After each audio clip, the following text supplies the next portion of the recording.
To all of my Jamaican friends them out there, my goodness, look what I find. Star fruit. I what they call them, star apple, star fruit. I left Jamaica so long, I don't remember what it's called, but yes. All I know, this was my older son, Vincent's favorite fruit. I was so happy when I saw it in the market today. I had to grab it. And on top of that, June plum.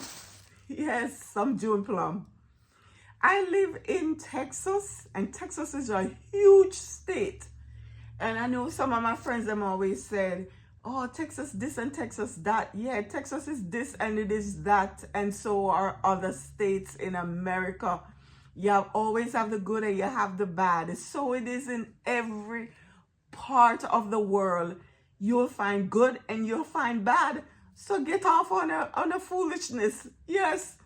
I'm in an area called Grand Prairie, which is about 25 miles away from Dallas and about 20 miles away from Arlington.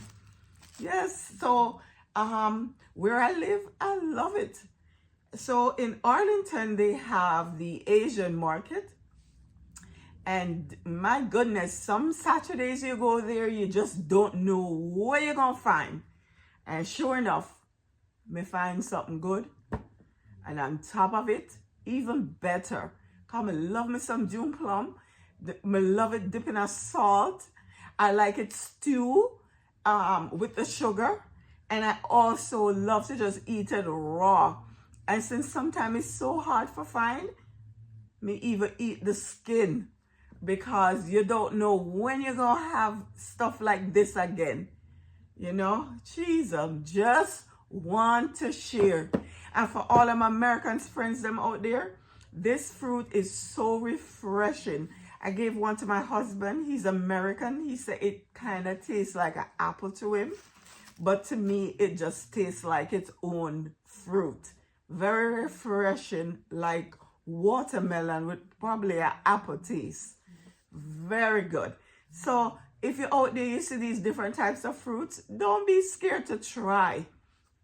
God originally designed for us to have fruits and vegetables. And it would be sad to know you come into this world and there's so much fruits out there and you don't know not even half of the fruit them out there. Come on, you gotta try.